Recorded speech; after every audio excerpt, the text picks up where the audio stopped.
আসসালামু আলাইকুম। গল্পের সমুদ্রবাহী ফিরোজ জাফর চ্যানেলে পড়ে শোনাচ্ছি সুনীল গঙ্গোপাধ্যায়ের একটি উপন্যাস ভূপাল রহস্য। আজ আপনারা শুনবেন উপন্যাসটির দ্বিতীয় পর্ব। মধ্যপ্রদেশের নাম শুনলেই আমার মনে পড়ে শুধু জঙ্গল আর ছোট ছোট পাহাড়ের কথা। এছাড়া যেন এখানে আর কিছুই নেই। আমাদের চিড়িয়াখানায় যে সাদা বাঘ, তাও তো প্রথম এসেছিল ওই মধ্যপ্রদেশের জঙ্গল থেকে। কিন্তু ভোপাল রেল স্টেশন থেকে বেরিয়ে খানিকটা আসবার পর আমি অবাক। এমন সুন্দর শহর আছে এই মধ্যপ্রদেশে! দারুণ, দারুণ! চওড়া রাস্তা, পরিষ্কার ঝকঝকে, দুপাশে নতুন ডিজাইনের নানা রকম বাড়ি। শহরের মাঝখানে একটা বিশাল লেক, তার ওপাশে পুরনো শহর। একটা মস্ত বড় মসজিদের চূড়া দেখতে পাওয়া যায় অনেক দূর থেকে। নিপুদার মুখে শুনলাম বিখ্যাত ক্রিকেট খেলোয়াড় নবাব পতৌদির বাড়ি আছে ওখানে। ঠিক করলুম একদিন পতৌদির সঙ্গে দেখা করে ওর অটোগ্রাফ নিতে হবে। শহরটা ঠিক সমতল নয়, রাস্তাঘাট উঁচু নিচু। পাহাড় কেটে যে শহর বানানো হয়েছে তা বেশ বোঝা যায়। এক এক জায়গার বাড়িগুলো বেশ উঁচুতে, যেদিকেই তাকাই যেন চোখে বেশ আরাম লাগে। ট্যাক্সিটা প্রায় সারা শহরটা পেরিয়ে এসে ঢুকলো আরেরা কলোনিতে। এখানকার বাড়িঘর যেন আরও বেশি কায়দার, যেন কার বাড়ি কত সুন্দর হবে এই নিয়ে একটা প্রতিযোগিতা আছে। প্রায় সকল বাড়ির সঙ্গেই একটা করে বাগান। ইংরেজি সিনেমায় যেরকম বাড়ি টাড়ি দেখি, সে তো এই রকমই। একটা পার্কের পাশ দিয়ে যেতে যেতে নিপুদা বলল, এই পার্কেই পাওয়া গিয়েছিল সেকেন্ড ডেড বডিটা। ডান দিকে হাত তুলে একটা হালকা নীল রঙের 3 তলা বাড়ি দেখিয়ে বলল, আর ওই বাড়িতে থাকতেন অর্জুন শ্রীবাস্তব। ওই যে ছাদের ঘরটা দেখতে পাচ্ছিস, ওইটাই ছিল ওর পড়ার ঘর। এরপর ট্যাক্সিটা ডান দিকে ঘুরতেই আমরা বাড়ি পৌঁছে গেলাম। ছর্দি তো আমায় দেখে অবাক। আগে থেকে আমরা কোনো খবরও দেইনি। আমায় জড়িয়ে ধরে ছর্দি বলল, খুব ভালো সময়ে এসেছিস রে সন্তু। আমরা এই শনিবারই পাঁচমারি যাওয়ার প্ল্যান করেছি। দেখবি দারুণ ভালো লাগবে। আমি মিংমার সঙ্গে ছর্দির আলাপ করিয়ে দিলাম। মিংমা এমনিতেই কম কথা বলে, নতুন জায়গায় এসে একদম চুপ। ছর্দি মিম্মার দিকে তাকিয়ে বলল, বাহ, ছেলেটির চেহারা খুব সুন্দর তো। আমি বললাম, ছেলেটা বলছো কি? ওর বয়স 31 বছর, তোমার চেয়েও বয়সে বড়, আর ও বাংলাও বোঝে। ছর্দি বলল, চট করে হাত মুখ ধুয়ে নে, তোদের খিদে পেয়েছে নিশ্চয়ই। সত্যিই বেশ খিদে পেয়েছে। ভোপালে কলকাতা থেকে একটানা ট্রেনে আসা যায় না, নাগপুর থেকে বদল করতে হয়। শেষের দিকে মনে হচ্ছিল চলছি তো চলছি, রাস্তা ফুরোচ্ছে না। প্রথমে টপাটপ মিষ্টি খেয়ে ফেললাম কয়েকটা, তারপর ছর্দি প্লেটে করে লুচি এনে দিল। এই বাড়িটা দোতলা, উপরে বেশ চওড়া বারান্দা। সেখানেই বসে গল্প করতে লাগলুম। বিকাল পেরিয়ে সবে মাত্র সন্ধে হব হব ভাব। আকাশে ঘুরছে কালো মেঘ। রত্নেশদা এখনো অফিস থেকে ফেরেনি। নিপুদাও আমাদের পৌঁছে দিয়েই ছুটেছে নিজের অফিসের দিকে। ছর্দিদের বাড়ির সামনেও বেশ সাজানো বাগান। সেখানে লাফালাফি করছে মোটকা সোটকা খুব লোমওয়ালা একটা কুকুর। একটু দূরে আর একটা বাড়িতে একটা কুকুর অনবরত ডেকে চলছে। আমরা আসার পর থেকেই ওই কুকুরটার ওই রকম একটানা ডাক শুনতে পাচ্ছি। ছর্দি একসময় বলল, ইস, ধীরেন্দার কি অবস্থা, সর্বক্ষণ ওই রকম কুকুরের ডাক সহ্য করা। আমি জিজ্ঞেস করলাম, কুকুরটার কি হয়েছে, পাগল হয়ে গেছে নাকি? না, ওই কুকুরটা ছিল অর্জুন শ্রীবাস্তব নামে এক ভদ্রলোকের। তিনি হঠাৎ মারা গেছেন কিছুদিন আগে। তারপর থেকে এই কুকুরটা ওইরকম ডেকে চলেছে, মনিবের জন্য ও কাঁদে। কিন্তু অর্জুন শ্রীবাস্তবের বাড়ি তো এই ডান দিকে, আর কুকুরটা ডাকছে এই দিকের একটা বাড়ি থেকে।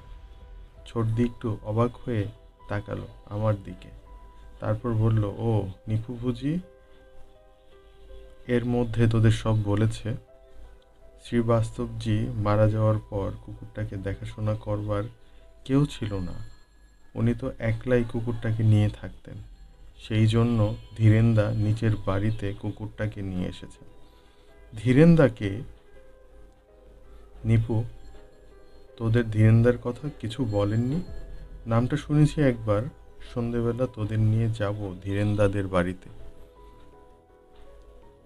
কুকুরটা তখনও ডেকে চলছে, কী রকম যেন অদ্ভুত করুণ সুর। আমার মনে পড়ল সেই নেপালের অভিযানে কেইন শিমটনেরও একটা সাদা লোমওয়ালা সাদা কুকুর ছিল। কেইন শিমটন পালাবার পর সেই কুকুরটাও এরকম একা একা কাঁদত। কেউ খাবার দিলে খেতে চাইতো না। শেষ পর্যন্ত কুকুরটা যে কার কাছে রইল কে জানে। সন্ধেবেলা সবাই মিলে যাওয়া হলো ধীরেনদাদের বাড়িতে। ধীরেনদা মানে ধীরেন চক্রবর্তী, একটা বিদেশি কোম্পানির বিরাট একটা কারখানার উনি ম্যানেজার। মানুষটি কিন্তু খুব হাসি খুশি। এখানকার অনেক বাঙালি আসে এর বাড়িতে আড্ডা দিতে। সবাই ওকে ডাকে ধীরেনদা, আর ওর স্ত্রীকে বলে রীনাদি। ছোটদি আমাদের সঙ্গে আলাপ করিয়ে দেওয়ার পর ধীরেনদা বললেন, আরে তাই নাকি?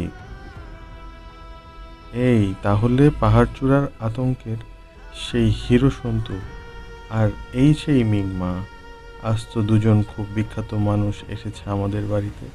কাকাবাবু এলেন না? ইস, কাকাবাবুকে একবার দেখবার খুব ইচ্ছে ছিল। ধীরেনদাদের দুটি ছেলে, দীপ্ত আর আলো। এদের মধ্যে দীপ্ত প্রায় আমারই বয়সী। ইনাদি জিজ্ঞেস করলেন, আচ্ছা সন্তু, তোমরা যে শিয়াংবোচিতে ছিলে, এভারেস্টের অত কাছে, সেখানে তোমাদের নিঃশ্বাস নিতে কষ্ট হয়নি? আমি বললুম, হ্যাঁ, প্রথম প্রথম 1-2 দিন হয়েছিল।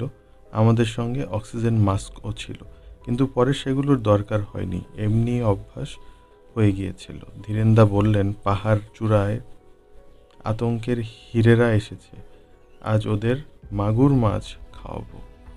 কথাটা শুনে আমি একটু অবাক হয়ে গেলাম। মাগুর মাছ খাওয়ার মধ্যে আবার এমন কি বিশেষত্ব আছে? ধীরেনদা বললেন, দীপ্ত, আলো, চলো, আমরা এখন মাছ ধরব। সবাই মিলে চলে এলুম বাগানে। প্রথমে মনে হচ্ছিল কোনো পুকুরে বুঝি মাছ ধরতে যাওয়া হবে। তা নয়, বাগানের এক কোণে রয়েছে একটা বেশ বড় চৌবাচ্চার মতো। পাশাপাশি 4খানা ক্যারাম বোর্ড সাজিয়ে রাখলে যত বড় হয় ততখানি। কালো মিশে জল, উপরে ভাসছে পদ্ম পাতা। দুটো পদ্ম ফুলও ফুটেছে। দুটো ব্যাডমিন্টনের র্যাকেটের মতো হাত জাল নিয়ে ধীরেনদা আর দীপ্ত সেই জলের মধ্যে মাছ খুঁজতে লাগলো। একসময় দীপ্তর জাল থেকে একটা কি যেন লাফিয়ে পড়লো আমাদের সামনে। চমকে উঠে আমি ভেবেছিলাম ওটা বুঝি সাপ। এত বড় মাগুর মাছ কখনো দেখিনি, প্রায় 1 হাত লম্বা আর এত বড় মাথা। ছোটদি ফিস ফিস করে আমাকে বলল, ধীরেনদা এই মাগুর মাছ সহজে তুলতে চান না। এখানে তো মাগুর মাছ পাওয়া যায় না, তোদের বেশ খাতির করার জন্যই ধরলেন। চৌবাচ্চাটায় নিশ্চয়ই অনেক মাছ কিলবিল করছে, কারণ অল্পক্ষণের মধ্যেই ধীরেনদা আর দীপ্ত 7-8টা মাছ তুলে ফেলল। রীনাদি বললেন, আর দরকার নেই, 7টা মাছ থাক, একটাকে জলে ছেড়ে দাও। বাগানের অন্যদিকে অর্জুন শ্রীবাস্তবের কুকুরটা ডেকিয়ে চলছে, একটা খুঁটির সঙ্গে চেন দিয়ে বাঁধা। মিংমা মাছ ধরা না দেখে সেই কুকুরটার সামনে গিয়ে দাঁড়িয়েছে। ধীরেনদা চেঁচিয়ে বললেন, ওর গায়ে হাত মাত দাও, কামড়ে দিতে পারে। কুকুরটা খয়েরি, খুব বেশি বড় নয়, কিন্তু গলার আওয়াজ বেশ জোরালো।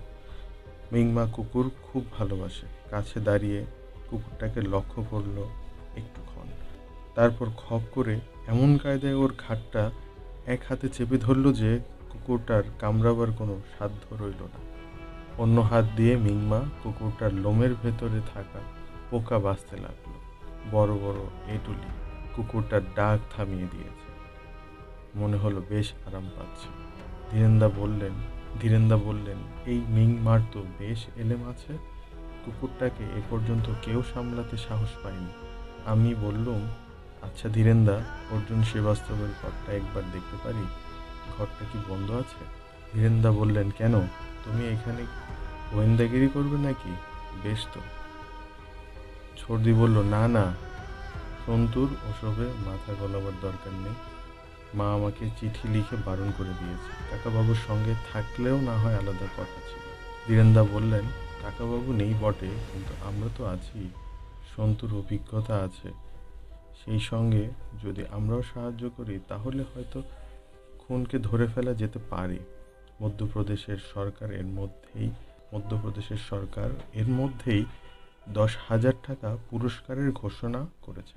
আমার অবশ্য খুনের তদন্ত করার কোনো অভিজ্ঞতাই নেই। কাকাবাবুর সঙ্গে আমি যেসব অ্যাডভেঞ্চারে গিয়েছি তা আরও অনেক বড় ব্যাপার। তবু চুপ করে রইলাম। ধীরেন্দা বললেন, চাবি আমার কাছেই আছে, চলো এক্ষুনি ঘুরে আসি। ধীরেন্দা, আমি, দীপ্ত আর মিংমা বেরিয়ে পড়লাম রাস্তায়।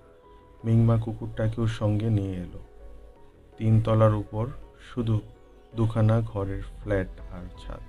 অর্জুন শ্রীবাস্তব যেখানে একাই থাকতেন, সেখানে গিয়ে অবশ্য চমকপ্রদ কিছুই চোখে পড়ল না।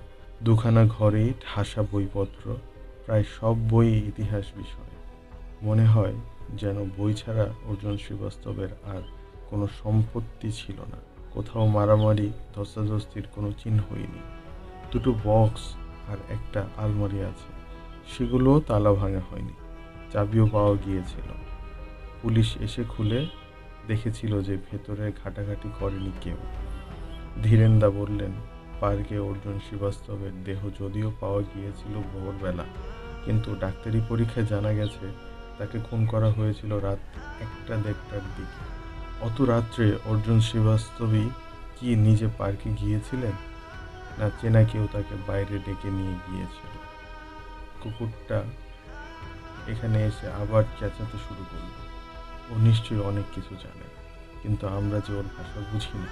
শার্লক হোমসের মতন একটা পোড়া দেশলাই কাঠি কিংবা এক টুকরো কাপড়ের মতন কোনো সূত্র চোখে পড়ল না।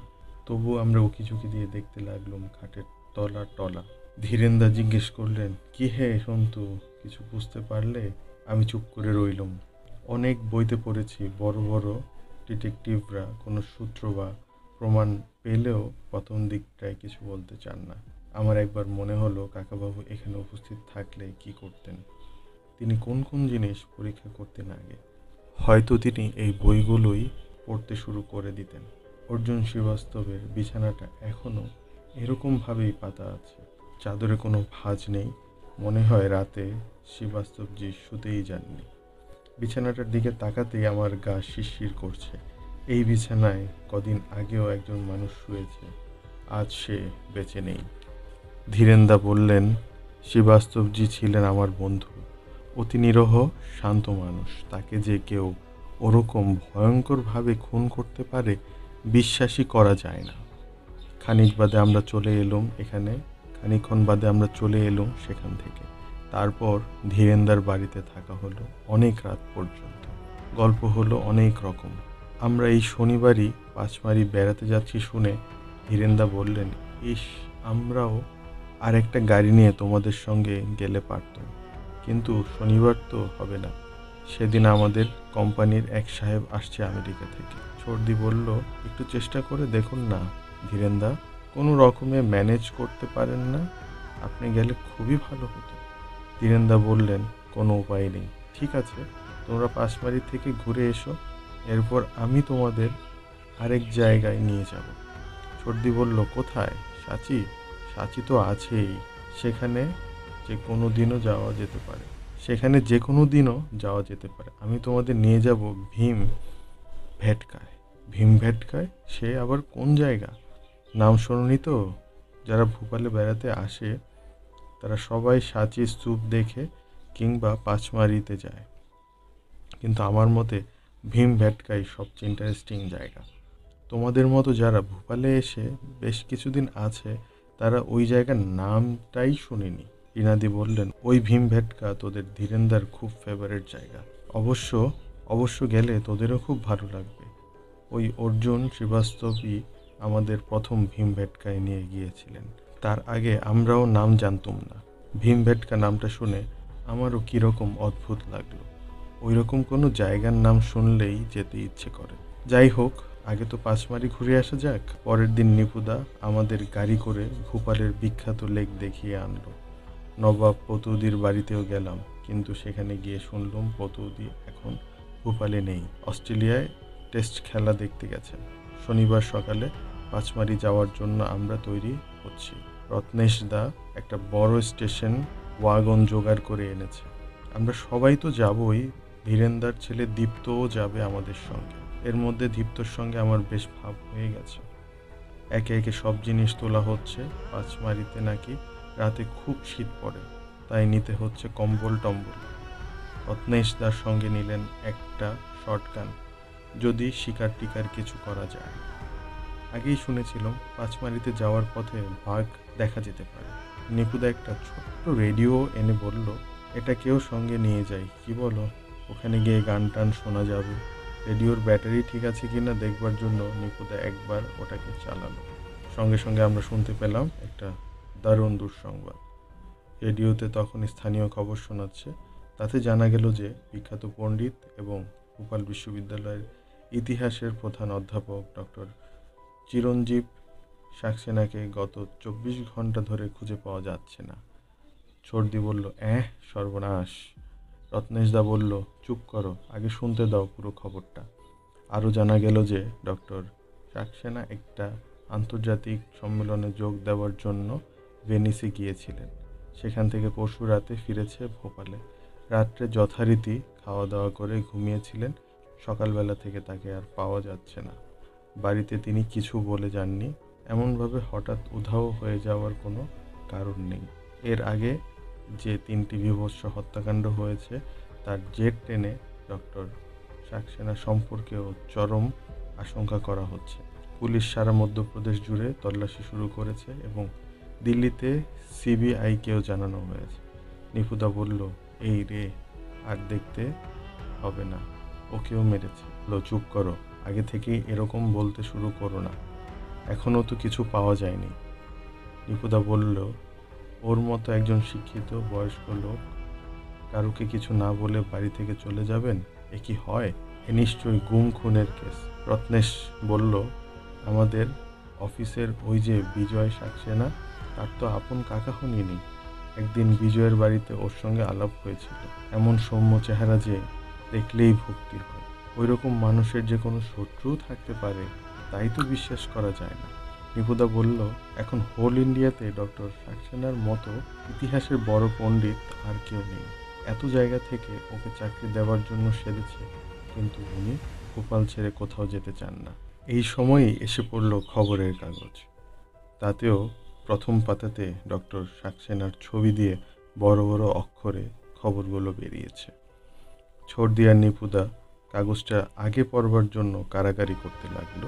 রত্নেশদা ব্যস্ত হয়ে বলল, না না, এখন নয়, আগে গাড়িতে উঠে পড়ো, যেতে যেতে পড়বে, অনেক বেলা হয়ে গেছে। একটু বাদেই আমাদের গাড়ি ছুটল পাঁচমারির দিকে। শেষ হলো ভোপাল রহস্যের 2য় পর্ব। এতক্ষণ আপনাদের সাথে গল্প পাঠে ছিলাম আমি ফিরোজ জাফরুল। আপনাদেরকে আমাদের সাথে থাকার জন্য অসংখ্য ধন্যবাদ এবং আপনাদের জন্য পরবর্তী পর্বটি খুব দ্রুতই নিয়ে আসছি। আসসালামু আলাইকুম।